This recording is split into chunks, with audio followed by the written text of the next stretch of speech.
disposição no livro de Gênesis. Nós não sabemos quanto tempo nós vamos gastar. Pode ser que seja até a volta do Senhor Jesus. Mas nós somos chamados a estudar a palavra de Deus. Então, nós vamos obedecer, né? Estudar a palavra de Deus. Eu quero cumprimentar vários que nos visitam. Não vou chamar você para levantar, não, mas só um aceno assim, tá bom? A Helena, o Valdecir, onde estão? Helena, Valdecir, Deus abençoe a Helena, o Valdecir. Eu cumprimentei o Valdecir. A Lara também, Lara. Gabriela, onde estão? Sim, tá bom. Clodoaldo, ali atrás, coisa boa. Vitor, o Vitor eu cumprimentei. Filho desses amados irmãos, o Ronaldo e a Edna, coisa boa. Irmão do Rafael, tem que falar. Irmão do Tiago também. A turma é grande. Cunhado da Pâmela, certo? Conheço todo mundo agora já, tá vendo? Que prazer conhecer a bebezinha deles, que linda. Obrigado, divino. Então, meus irmãos, louvado seja Deus pela vida de cada um dos que nos visitam, que Deus abençoe sua vida, sua família, e que nós continuemos a receber muitos visitantes. Você está orando por isso? Tá? Então tá bom. Alegria ver outros rostinhos aqui que são muito mais que bem-vindos, são de casa. Ô João, quando você não está viajando, né, João? Eu vou falar, ô Senhor amado, quando o João não estiver viajando, ele vai vir. Aí, ó, sabia. Andressa, que alegria tê-los, viu? Deus abençoe você, esse casal jovem, bonito aí. Deus abençoe cada dia a vida e a família de vocês, tá bom? Vários outros irmãos que eu vejo o rosto, né? E às vezes eu tento lembrar. Tem uma jovem lá da Andressa, por exemplo, já veio na escola dominical, né? Cadê os jovens? Débora, tá vendo? Tem uma moça lá, depois você dá um jeito, viu, Débora? Cumprimenta, porque a Débora agora é igual o Marcos Vinícius, são os crentes jovens. Então nós temos que estar sempre apontando para eles, tá? E a Flaviane também está aí, ó, a Flaviane também cumprimenta depois, viu, Flaviane? São jovens que nos visitam, que estão sempre presentes. Louvado seja Deus pela vida de cada um de vocês, tá bom? Nós vamos estudar a palavra do Senhor, Gênesis 26, verso 1. Diz assim a palavra do Senhor, Gênesis 26, 1. Quero destacar a presença da minha sogra. Eu nunca senti tanta falta da minha sogra. Vocês não sabem por quê, né? Louvado seja Deus, que aqui em Uberaba, né? Pertinho, né, Márcio? Apertar, a gente dá um jeito de buscar. A palavra do Senhor diz assim: sobreveio fome à terra, assim como tinha acontecido nos dias de Abraão. Então Isaque foi a Gerar, encontrou-se com Abimeleque, rei dos filisteus. O Senhor apareceu a Isaque e lhe disse: não desça ao Egito, mas fique na terra que eu lhe indicar. Habite nela e serei com você. E o quê? Está assim na sua Bíblia? E o abençoarei, porque você e a sua descendência darei todas estas terras e confirmarei o juramento que fiz a Abraão, seu pai. Obrigado, Senhor, pela tua palavra. Obrigado, Senhor, por esse momento de culto que nós temos em nossa nação. Apesar de todas as adversidades, o Senhor tem nos sustentado enquanto igreja nessa nação. Obrigado pela liberdade de culto. Obrigado, Senhor, pelo sistema que ainda que corrupto, o Senhor está sustentando para que nós tenhamos essa liberdade de te cultuar e te buscar. Que a tua boa mão sustente a nossa nação. Que nós, enquanto igreja, sejamos cada dia mais parecidos contigo, ó Senhor Jesus. Molde as nossas vidas, faz de nós, para a honra e glória do Senhor, filhos e filhas para o teu louvor. Nós oramos em o nome de Jesus. Amém. Nessa noite, então, nós estudaremos a respeito dessa continuidade que nós já estamos a trabalhar há alguns dias, falando sobretudo da vida de Isaque e de sua família. nós já sepultamos Abraão. Abraão já foi sepultado, mas Deus levantou o seu filho, o chamado filho da promessa. E nós temos agora em Isaque alguém que o autor do livro de Gênesis está destacando. Quem é o autor do livro de Gênesis? Moisés. Moisés quer fazer algo aqui que você precisa estar ciente. Notem que o texto diz assim, que nós lemos, verso 3, habite nela, e serei com você, e o abençoarei. E continua o texto, porque a você e a sua descendência darei todas estas terras, e confirmarei o juramento que fiz com quem? Abraão, seu pai. Moisés está destacando, então, que a promessa feita a Abraão, Abraão já está no Senhor, mas a promessa continua. E continua sobre quem? Entre vários filhos que Abraão teve, a promessa se cumpre e continua sobre a vida de Isaque. Isaque, filho de Abraão. Nós sabemos muito bem o que vai acontecer. Isaque vai abençoar o seu filho mais moço, não o mais velho. Quem era o mais velho? Esaú. Isaque vai abençoar Jacó. E Deus tem um plano na vida de Jacó. Deus muda a história, muda o nome de Jacó. E interessante, a palavra de Deus apresenta que de Abraão, Deus levantou Isaque, depois agora vai levantar Jacó, Israel, e depois estenderá essa bênção aos filhos de Israel, os filhos de Jacó, mas sobretudo na vida de Judá, porque de Judá surgirá um rei muito famoso. Quem é ele? Davi. E essa descendência, essa genealogia vai se estendendo até surgir o grande e verdadeiro e único rei eterno. Quem é? Jesus de Nazaré, porque ele é homem, porque veio a esse mundo e sempre foi e sempre será Deus. Notem que essa história está relacionada então com o desdobramento das bênçãos que o Senhor trouxe sobre não apenas um homem, mas um povo. E esse povo vai se estender não somente aos limites de Israel.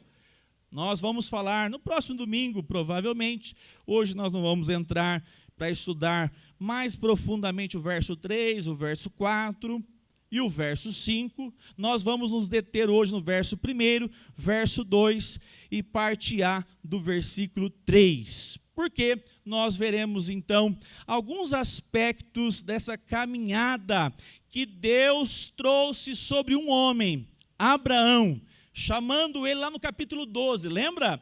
Ele estava lá servindo a Deus fielmente, tinha um compromisso com Deus, sempre foi perfeito e Deus o chamou, amém?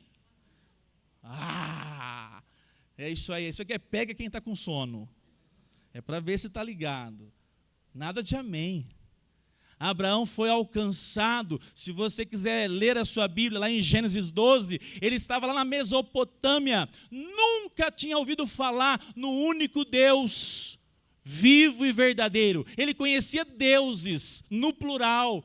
Deus se revelou a ele, de maneira muito clara, disse: saia do meio da sua parentela, farei de você um homem dirigido por mim, e farei de você também pai de grandes multidões, pai de uma grande nação, pai daquele que será, aquele chamado de em ti serão abençoadas todas as nações. É esse contexto que nós estamos vendo. Mas então eu quero destacar nessa noite o seguinte tema: uma vida dirigida por Deus. E eu quero destacar 3 aspectos. O primeiro, adversidades batem na porta de todos os filhos de Deus, independente de quem são. Notem o que eu contei aqui até agora, só coisa boa. E Deus chamou, e Deus levantou, e Deus sustentou.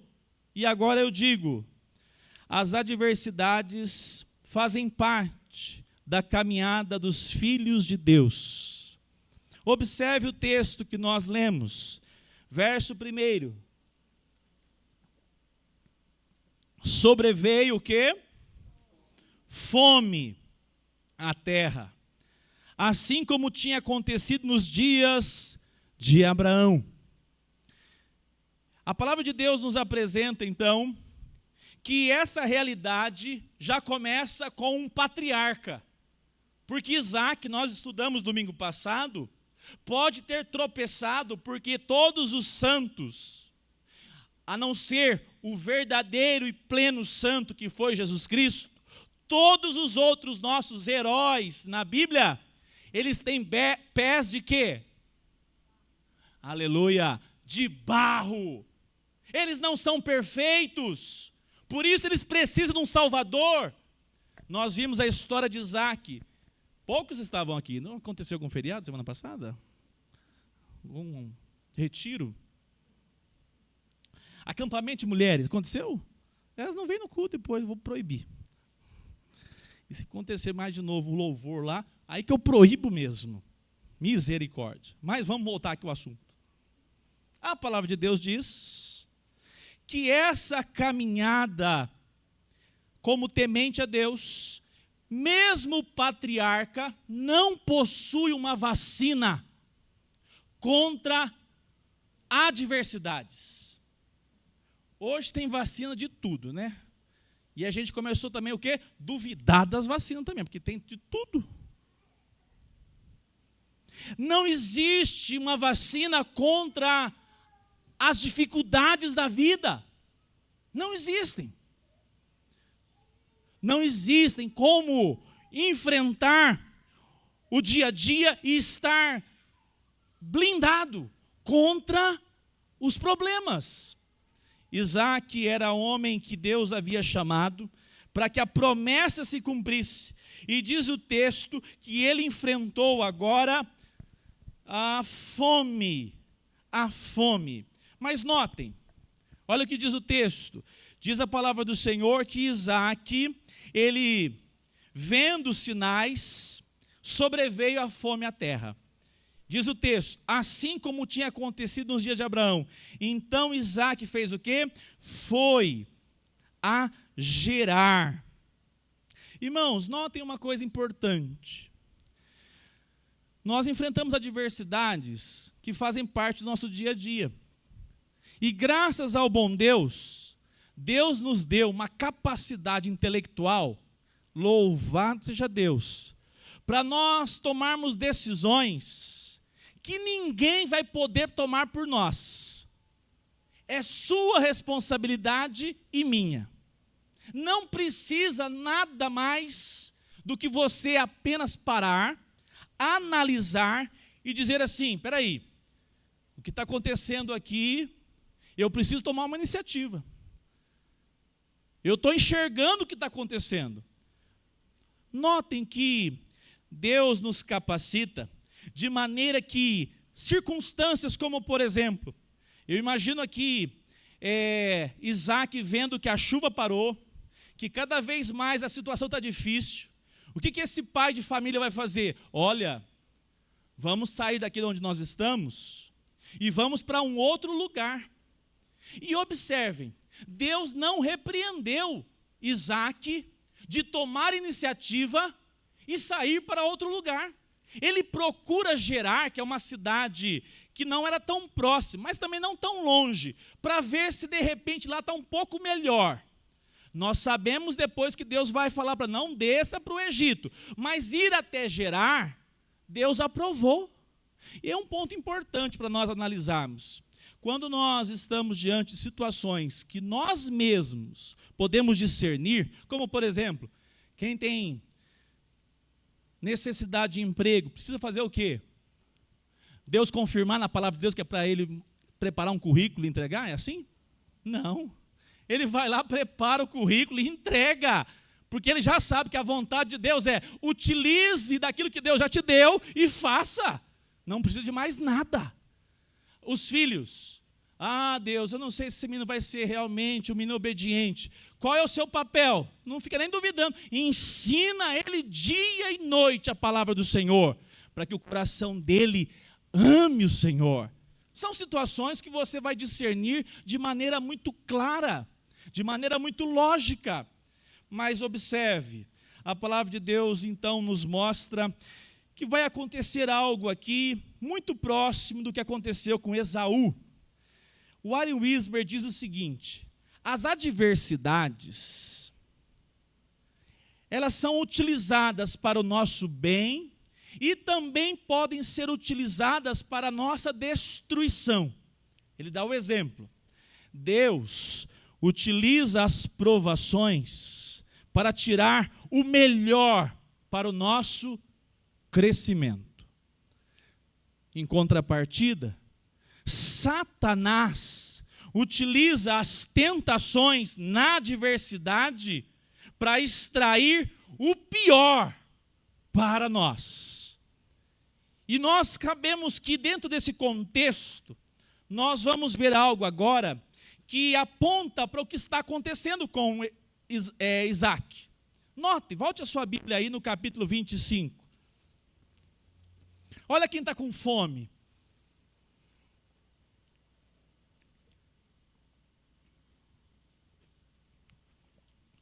Diz assim, que Esaú estava, verso 32, na Nova Almeida diz: morrendo de fome. A atualizada vai dizer, a NVI vai dizer, ele estava extremamente necessitado, desesperado, de fome. Ele saiu para caçar e ele voltou desesperado. E o irmão chamado Jacó viu isso e disse assim: agora que eu dou um laço nele. E ele ofereceu: está com fome? Eu tenho aqui um sopão, nem para ser, como é que chama? Cupim casqueirado, nada. Era um balde de um molho vermelho, que possivelmente era do dia a dia. Mas Jacó disse: você quer? Eu te dou. Mas ele pede para que Esaú abrisse mão do quê? Diz o texto que ele foi confrontado por Jacó: estou morrendo de fome. Verso 32, o que me vale o direito de primogenitura? O que me vale? Então Esaú está com fome. A fome é uma necessidade humana. Mas notem, o autor colocou bem juntinho a história de Esaú e começa agora a narrativa com fome sobre a terra. Mas o que aconteceu? Esaú vai, e a palavra de Deus nos apresenta lá em Hebreus 12:16, diz assim: e cuidem para que não haja nenhum impuro ou profano. Com quem que ele vai comparar o autor aos Hebreus? Impuro e profano. Com quem? Esaú. Como foi Esaú, o qual, por um prato de comida, vendeu o seu direito de primogenitura. Pastor, quer dizer que estava aqui sendo rejeitado por Deus só pelo direito? Não, o direito era, na verdade, mais do que ser aquele que receberia uma bênção. Era, na verdade, os valores da promessa de Deus. Era algo muito maior do que eles poderiam imaginar. Mas Esaú sabia que aquilo tinha ligação com os valores espirituais. E diante do confronto, fome, e vida espiritual, eu adoto resolver a minha fome. Esaú não tem dúvida, ele vai, passa para cá esse prato que eu vou me alimentar. O que me serve? Ainda chega a esnobar de maneira, como Hebreus também cita o autor, não havia nele arrependimento. Não havia em Esaú nenhuma preocupação com os valores do reino de Deus. Não havia. E ele, na verdade, chora de remorso e não arrependido diante de Deus. Meu irmão e minha irmã, há algo muito importante que nós precisamos aprender. Diante das adversidades, porque fome aqui na palavra de Deus é fome mesmo. A de Esaú, ela é inclusive assim, muito mais pela pressa dele do que a de seu pai Isaque. Seu pai Isaque é chefe de família e precisa prover sustento para casa. Ele vai a Gerar, uma cidade próxima, para tentar encontrar um local onde possa sustentar a família, suprir a necessidade da família. Mas notem, a fome está tão grande, tudo está acontecendo, e há algo importante para nós lembrarmos. Eu creio que ninguém aqui tem essa dificuldade. Hoje, graças a Deus, todo mundo fez refeição, todo mundo aqui, no máximo, vai esperar a janta. Mas a adversidade não é só fome. A adversidade é quando você está caminhando com Cristo. E mesmo assim, surgem problemas gigantescos. Muitas vezes surgem problemas quando você está caminhando com Jesus e sempre vai confrontar a sua fé. Alguém já disse, na crise não fuja de Deus. Obedeça, corra para Deus.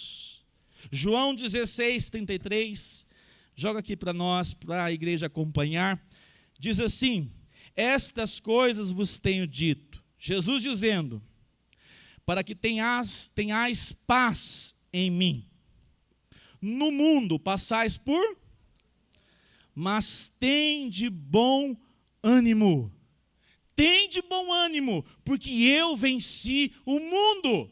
Meu irmão e minha irmã, eu disse esses dias, para caminhar com Jesus, você precisa entender que as adversidades vão tornear os seus músculos espirituais. Elas vão surgir quando você decidir, eu vou caminhar com Jesus. As adversidades não deixarão de surgir. A palavra de Deus nos mostra, eu vou parafrasear, eu não vou ler agora, Mateus 7:24, abra a sua Bíblia aí, para você gravar aí na sua Bíblia aí, por favor. Mateus 7:24. Diz assim a palavra do Senhor: todo aquele, pois, acharam? Todo aquele, pois, que ouve estas minhas palavras e as pratica, será comparado a um homem prudente, que construiu a sua casa sobre a... Todo aquele que ouve as minhas palavras e a pratica. Mas agora observem, verso 25 e verso 27. Ele vai dizer que há aquele que construiu a casa na rocha, e aquele que construiu a casa sobre o quê? A areia. Diz o verso 26. Todo aquele que ouve as minhas palavras e não as pratica, será comparado a um homem insensato, que construiu a sua casa sobre a areia. Mas eu pergunto para você, as adversidades do que construiu a casa na areia e daquele que construiu a casa na rocha são diferentes? Vamos ver o texto? Caiu a chuva, transbordaram os rios, sopraram os ventos e bateram com força contra aquela casa. E ela não desabou, porque tinha sido construída sobre a rocha. Verso 27. Caiu a chuva, transbordaram os rios, sopraram os ventos e bateram com força contra aquela casa. E ela, o quê? Foram as mesmas adversidades. É essa a diferença que a palavra de Deus está nos apresentando. A adversidade neste mundo nunca vai faltar sobre o crente e sobre os descrentes. Agora, o que nós faremos diante das adversidades é que de fato aponta a palavra de Deus. Para os filhos de Deus há um convite: confiar e entregar o coração, de maneira que você saiba que tudo que está acontecendo, o Senhor está no controle. Você foi chamado para caminhar de uma maneira que você não viva simplesmente para a bonança. Eu sou crente, mas eu sou crente só na bonança. Quando os meus filhos estão tudo bonzinhos, eu vou para a igreja. Quando o meu casamento está uma uva, tem umas uvas boas, não tem? Naquela azeira, tiraram a semente das uvas, Márcio. Tiraram. Quando está tudo maravilhoso, você vai assim: não, agora eu leio a Bíblia, eu vou cantando. O dia que você tem um domingo difícil, você fala: vamos para a igreja, vamos orar, porque Deus pode transformar a nossa casa. Coloca o seu coração, não só quando está tudo bom, mas também em meio às adversidades. Uma mulher foi chamada de bêbada. Sabe o que ela fez? Ela buscou o Senhor e disse: Senhor, eu já tenho tantas adversidades, eu sou estéril, mas eu, Senhor, estou na Tua presença, e não abro mão da Tua presença. Eu poderia sair da igreja agora e dizer assim: o pastor é um insensível, o pastor é uma pessoa totalmente alienada, não importa comigo. Mas sabe o que ela fez? Ela colocou o coração não no homem, ela colocou o coração no Senhor. E sabe o que aconteceu? Quem foi essa mulher? Ana. Deus visitou ela e disse assim: você terá filhos. Deus ainda deixou, além de Samuel, mais 4 ou 5 para ela contar a história depois. Quando nós corremos para Deus, em meio às adversidades, nós testificamos que nós cremos num Deus vivo, que está em meio a tudo que nós estamos inseridos. Diz amém, pelo amor de Deus. Jó foi um dos homens que mais enfrentou adversidades. Jó foi um homem que vivenciou aquilo que eu acredito que nós aqui nem conseguimos imaginar.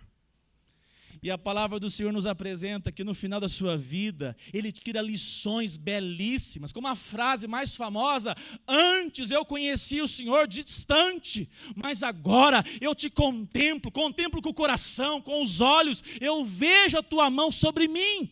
É nesse contexto, meu irmão e minha irmã, que você foi chamada para caminhar com Jesus. Não tem blindagem, não tem campanha de 7 semanas para você ter todas as vitórias. Você vai enfrentar adversidades, mas saiba de uma coisa: Jesus Cristo, o nosso modelo, viveu aqui e enfrentou cada uma, e lá na cruz, naquilo que parecia ser a derrota, ele vence a morte, ressurge no 3º dia e garante para nós: somos mais que vencedores em Cristo Jesus. Pastor, mas você não conhece meu marido. O senhor não conhece o ambiente do meu trabalho. Você não conhece a conta num banco lá. Saiba de uma coisa, meu irmão e minha irmã. Tudo que nós temos para fazer é o que a palavra de Deus nos mostra. Entregar o nosso coração ao Senhor. Confiar nele. E Ele trará saídas para cada circunstância. O outro caminho é aquele caminho onde Saul tomou. O rei foi ungido, o rei ficou alegre, mas em meio aos problemas, Saul não buscava a Deus. O coração de Esaú foi para lá necromante. O coração de Saul foi parar na necromancia. Tamanha falta de entendimento da dependência de Deus em meio às adversidades. Nós temos um contraponto em José, né? Quantos anos preso? Nós vamos estudar lá na frente. Quantos anos? 12 anos preso, até que um dia Deus olhou para Jacó e colocou ele como rei não, mas como braço direito do faraó. Mas quantos anos de adversidades? Muitos. E eu quero então nessa noite destacar, não existe crente que não enfrente adversidade. Se você está ouvindo outra coisa, desligue a sua televisão. Põe no modo avião na internet, né? De vez em quando eu ouço aqui, o pastor estava ouvindo uma pastora. Eu já fico com o olho desse tamanho. Vai ouvir a Edmary Williams. Vai ouvir a Edmary Williams. Vai filtrar tudo que você ouve. E no final tem que sempre chamar para a cruz. Se isso acontecer, naquilo que você está ouvindo, está filtrado pela palavra de Deus.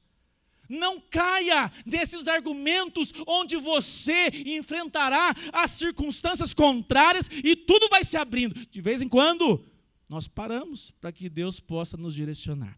E esse é o segundo aspecto, vamos caminhar aqui. O segundo aspecto que nós vamos trabalhar nessa noite, que seja feita a vontade de Deus. A primeira foi, os cristãos, os servos de Deus, enfrentam adversidades. E o segundo, os servos de Deus desejam a vontade de Deus. Servo de Deus, serva de Deus, deseja a vontade de Deus. Notem, verso 26, verso 1 ainda. Foi então Isaque a Gerar. Até ali Deus falou assim, não, tranquilo. Tomou iniciativa, tá bom. Mas olha só agora a palavra que vem. Diz o texto que ele foi para encontrar com Abimeleque, rei dos filisteus. Até ali tudo bem. Verso 2. O Senhor apareceu a Isaque. Nós temos aqui o que na teologia chama-se teofania ou cristofania. O próprio Deus falando a Isaque. Olha que privilégio. O próprio Deus trazendo a sua vontade para Isaque. E diz o texto da palavra do Senhor, o Senhor apareceu a Isaque e lhe disse, não desça ao Egito, mas fique na terra que eu lhe indicar. Não desça ao Egito, mas fique na terra que eu lhe indicar. O que representa o Egito? Deus é um Deus que é sádico. Deus é um Deus que não gosta de ver ninguém com os problemas resolvidos. É isso? Não. O Egito era o que naquela época? O que o Brasil é hoje? Enquanto puder, com a graça de Deus, há muitos anos. É o quê? Muito bem. Celeiro do mundo. O Egito tinha as águas do Nilo e o delta do Nilo, são os braços do rio Nilo. Que tudo que plantava ali, dava bom. Tudo. O Egito conseguia, até no período do Império Romano, prover mantimentos para todo mundo naquele contexto. É para lá que Isaque quer ir. É impressionante, porque Deus tem os seus planos. Lá na frente, Jacó vai ter dúvida. Ele vai ficar assim, não, para o Egito não vou não. Ele já ouviu as histórias. Mas aí Deus aparece para ele. Fala assim, pode ir, que eu estou autorizando. É diferente. É diferente. Hoje aqui, Isaque, Deus diz, não dê mais um passo. Não saia de Gerar, porque eu sei onde que você quer ir. Sossega teu coração aí, Isaque. Não dê nenhum passo para ir para o Egito. Meu irmão, minha irmã, observe que agora nós temos então esse processo acontecendo. Deus direciona o seu filho Deus direciona Isaac. E nós sabemos muito bem que a palavra de Deus para nós, hoje, os crentes somente, eles sabem que Deus não aparece de madrugada, que Deus não aparece de manhã, mas Deus fala conosco por meio da palavra todos os dias. Então, o filho de Deus pode estar com o coração seguro. Deus vai me direcionar. Deus vai me guiar naquela decisão difícil. Deus vai nortear a minha família para caminhar daqui, neste mundo de lágrimas. E a palavra do Senhor então nos apresenta que o Egito foi o desejo do coração de Isaac. Gerar era um local onde a fome ainda batia. Imagina a cena. Olha, aqui em Gerar, porque tudo é assim, né? Se falta chuva, falta mantimento. Faltando mantimento, é a lei da oferta e da procura. Os preços sobem. Aqui em Gerar, é tudo inflacionado. Aqui em Gerar, nós não vamos morrer de fome, mas as coisas são caras. Isaac, eu vou para o Egito porque lá é melhor. E Deus diz, não saia para o Egito. E Deus deixa bem claro a vontade dele para Isaac. Meu irmão, minha irmã, como isso faz sentido na nossa caminhada? Lá em Mateus 6, verso 10, aqui na tela, por favor, diz assim, venha o teu reino. É a oração do Senhor Jesus ensinando aqueles que querem aprender a orar. E olha o que diz o texto. Faça-se a tua, o quê? Assim na terra como nos céus. O maior desafio do cristão não é ter vitórias aqui na terra. Vitórias financeiras, na família, no casamento. Está cheio de ímpio aí, próspero. Nunca viu falar de Deus. A maior dádiva de um servo de Deus é ter o Espírito Santo no coração, convencendo todos os dias a não fazer a sua própria vontade, mas fazer a vontade daquele que o chamou, Cristo Jesus. Olha só a cena. Nossa, lá no Egito tem umas promoções da Amazon, né? Lá no Egito tem o Giga, eu gosto do Giga, agora mudou o nome. Lá em tal lugar, vou encontrar umas coisinhas boas lá para casa. E Deus diz assim, não desce para o Egito. Não desce para o Egito. Você já percebeu o que você quer fazer? Eu também, viu? A primeira vontade que nós queremos fazer quando a gente acorda é a sua. É a minha. O maior desafio da vida cristã é fazer a vontade do Senhor. Porque dói em nós. Nós queremos fugir de todo jeito. Normalmente, as adversidades nos aproximam de Deus para a gente buscar a vontade dEle. Normalmente.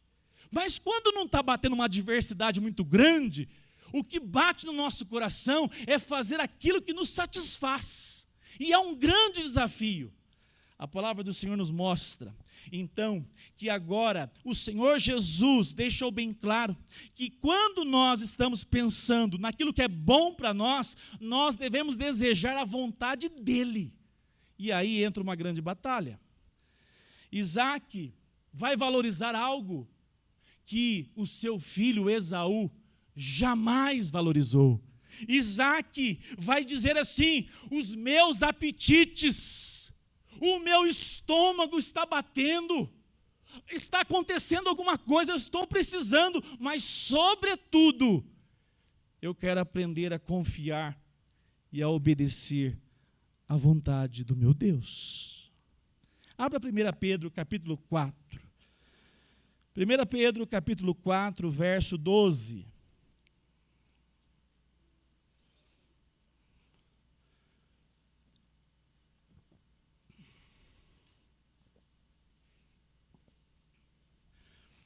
Diz assim, amados, 1 Pedro 4, 12 a 19. Amados, não estranhem o fogo que surge no meio de vocês, destinado a pô-los à prova. Sem prova não tem o quê? Sem prova não tem aprovação. Eu nunca vi uma escola verdadeira, uma escola correta, aprovar alguém sem nota. Sem prova não tem aprovação. Diz o texto, como se alguma coisa extraordinária estivesse acontecendo. Pelo contrário, alegrem-se na medida em que vocês são o quê? Coparticipantes do quê? Dos sofrimentos de Cristo. Vamos parar aqui? O que seria o sofrimento de Cristo? Pegar uma cruz de madeira bem pesada, 1,90 m, colocar nas minhas costas e ir até uma cidade próxima? Ou os sofrimentos de Cristo é dizer, não ao Egito. A proposta é, no Egito eu encontro, parece que tudo fácil. No Egito parece que eu encontro, olha, é fácil ser policial no Egito. Aqui tem de tudo nessa igreja, né? É fácil ser empresário lá no Egito. É fácil ser advogada no Egito. Não presta conta para ninguém. Faz o que dá na telha. Mas tem um detalhe. Não foi chamada, não foi chamado. Inclusive pastor, né? Porque essa também é uma área agora que tem muitos que não entenderam essa passagem. Não fazem nada, porque não foram chamados para sofrer por Cristo. E o que é sofrer por Cristo? Se não é justamente nós vivermos com uma preocupação: glorificar o nome de Cristo Jesus, a despeito de qualquer valor mundano. Essa semana o nosso irmão estava me contando, não vou contar o nome do santo não, mas não tem problema não, né? Mas ele disse assim, olha, agora eu sou síndico do meu prédio. Metade dos irmãos estavam quase desmaiaram. Não é possível que você aceitou um negócio desse. Aí eu olhei bem e falei assim, estou vendo que ele está com uma feição mais assim fechada ultimamente mesmo, né?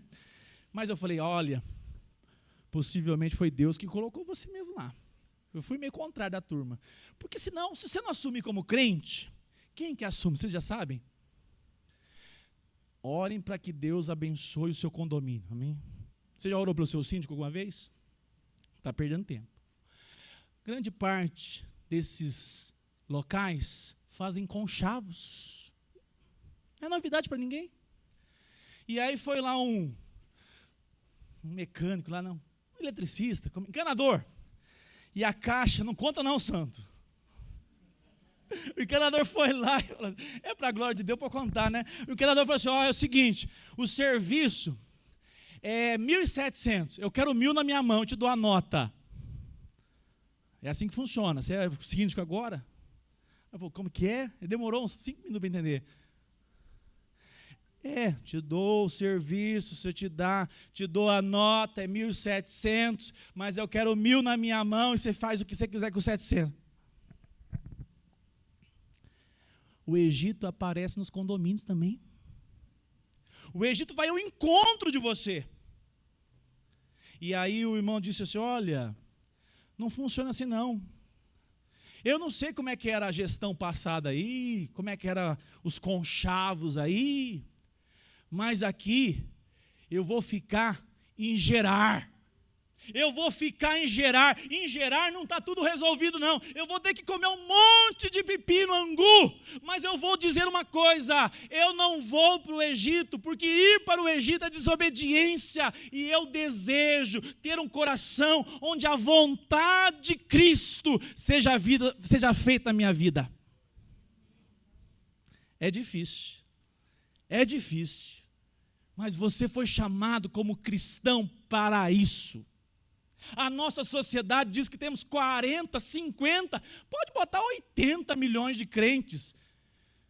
Como diz os jovens, confia. Confia. Se já justamente nesse grupo não está aqueles que fazem maracutaia, não enfrenta os problemas do casamento com arrependimento, mas pega o Egito para dizer, eu vou me distrair aí fora no mundo. Que abandona os filhos e a família dizendo, não, ela é problemática demais. E eu estou falando de um grupo que se intitula cristão. A palavra de Deus nos apresenta que os sofrimentos de Cristo nunca foi surpresa. Mas notem, diz assim, a palavra do Senhor, 1 Pedro 4, 13. Para que também, na revelação de sua glória, opa, não é só sofrimento não, Lucas. Um dia vai chegar a glória. É tempo de sofrer aqui, mas não sofre por qualquer coisa não. Sofre por causa do nome de Cristo Jesus. Sofre por ser uma cristã, dizendo, eu não negocio assim não. A minha fé é muito valiosa para abrir mão assim por qualquer coisa. Não abro por nada. Ontem eu te disse, tem um exemplo também bonito. A gente vai, tem pessoas que falam assim, pastor, eu vou chegando na igreja, tem que contar, Jodair, esses casos é concreto, tem como fugir deles. Aí o senhor fica me evitando. Eu falo, eu estou evitando, irmã. Não estou evitando, não. Louvado seja Deus por essa família. Eu estava só avaliando os strep, para eu puxar. Os espinhos que ficam no pelo da ovelha, já viu? E para saber também se ela quer caminhar como ovelha. E aí, para minha grata surpresa, eu fiquei feliz. Cheguei em casa e falei para a Gisele, louvado seja Deus. Deus traz pessoas de todo jeito, patinha quebrada, suja, machucada, mas são ovelhas do Senhor. Mas espera aí, porque eu disse assim, eu estou com medo. O meu medo é esse que você faça isso e isso da sua vida. Ela disse assim, pastor, saiba de uma coisa, não vou fazer, eu estou fazendo. A minha vida é de Cristo, e eu quero testemunhar na vida dos meus filhos, que se até agora tudo não deu certo, daqui para frente, a minha vida na presença do Senhor, para a glória dEle, e testemunho na vida dos meus filhos. Tem que ser crente para falar isso. Porque a proposta do Egito, sabe como é que é? Não deu certo seu casamento? Pega a primeira oportunidade à direita e embarca nela e vai resolver sua vida, esquece ele e ela. É assim a proposta do Egito. Mas a crente dói. Parece que ela está injustiçada. Parece que ela não é nem amada por Deus. Persevera, crente, persevera, filha de Deus, porque a palavra do Senhor diz que essas provações, esses sofrimentos virão, até que, na revelação da glória do Senhor, essas pessoas se alegrarão e exultarão o nome do seu Senhor. É por um tempo, é por um tempo. Os nossos apetites versus os valores da obediência. Os valores de Deus. Tome a decisão movido pelo Espírito Santo. Escolha o Senhor. Escolha fazer a sua vontade. Não abra mão do que você crê. Confie na palavra. E não tem como crer hoje e amanhã você está do mesmo jeito. Você tem que crer todos os dias lendo a palavra de Deus. Se alimentando dela. É ela que produz fé no seu coração. Para nós terminarmos. A palavra de Deus diz assim, então, que agora Isaac, notem, né? Deus aparece para Isaac igual apareceu para Abraão. Quem está escrevendo? Moisés. O que Moisés quer explicar para o povo?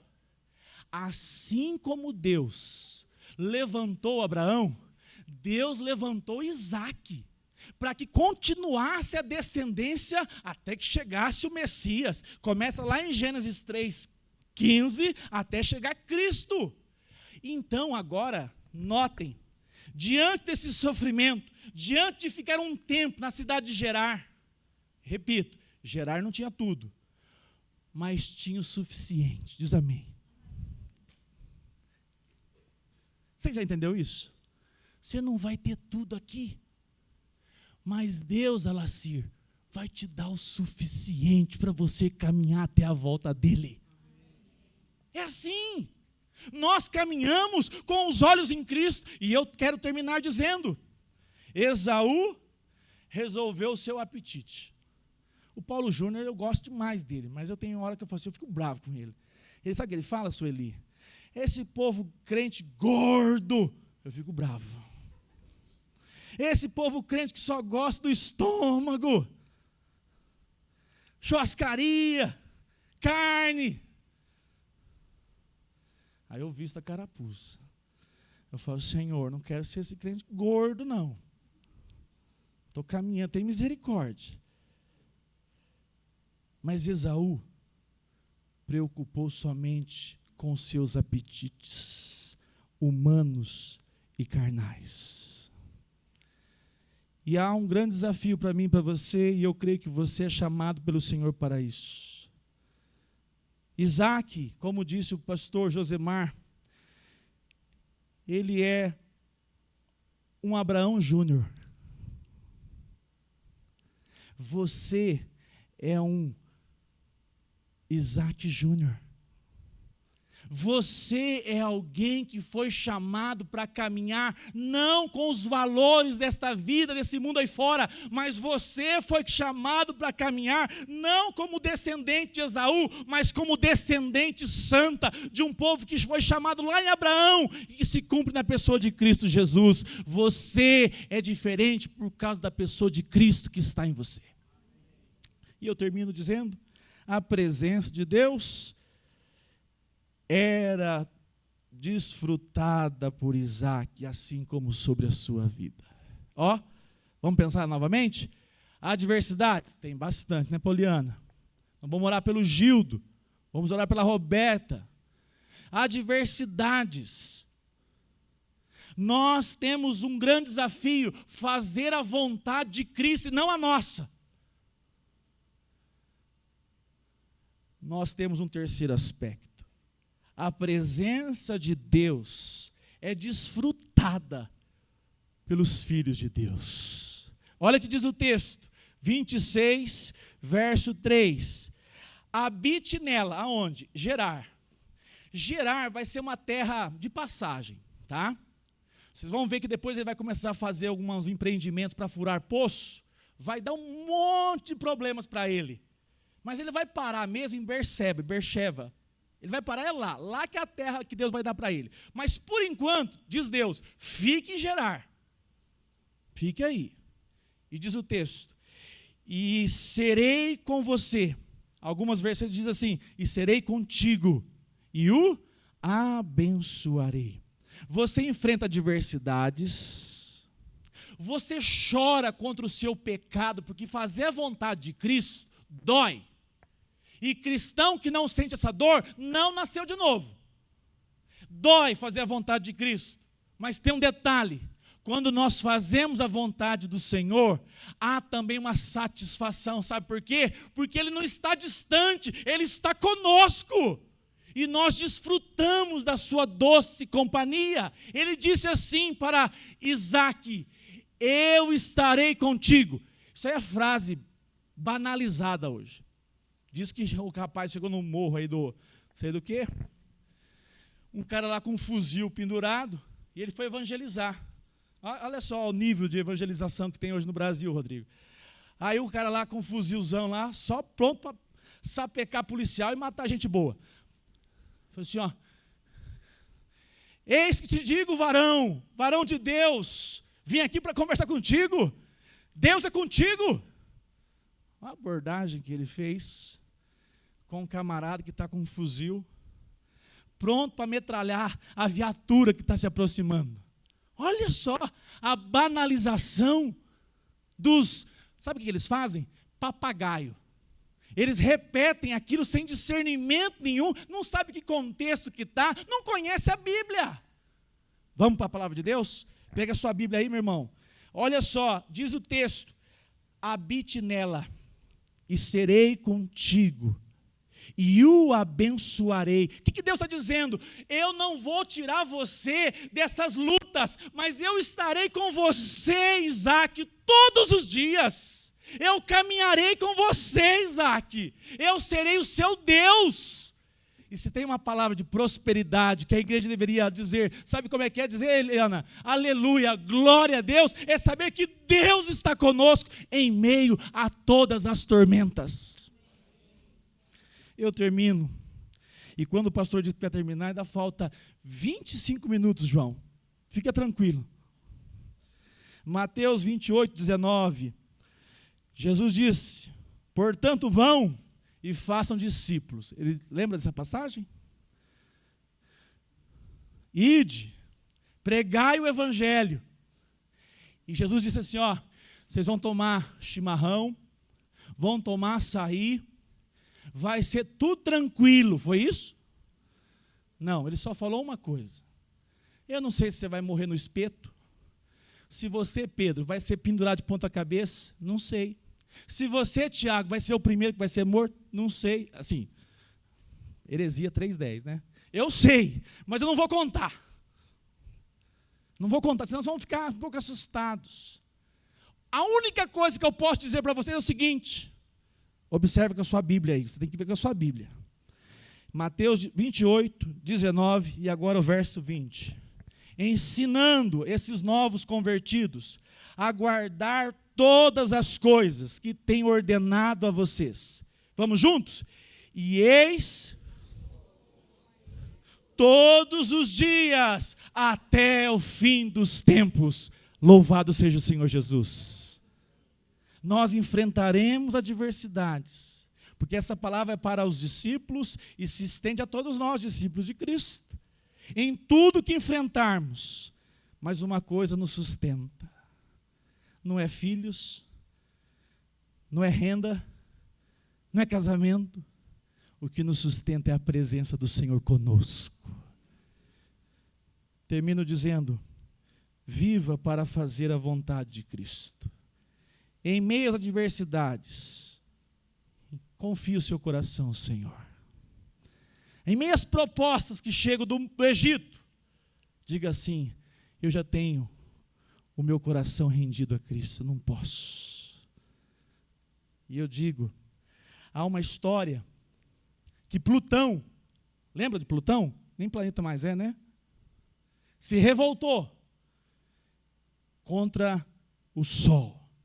E ele fez uma revolta tão grande que conseguiu expulsar o Sol do seu lugar. Você sabe que o sistema solar, Marcos Vinícius, você pode explicar para a gente, ele orbita de maneira perfeita e organizada, de maneira que todos os planetas estão ao redor do Sol. Mas Plutão promoveu uma revolta, e Plutão se instalou no lugar do Sol. E quando Plutão, então, consegue expulsar o Sol do centro da Terra, do universo, Plutão se estabelece.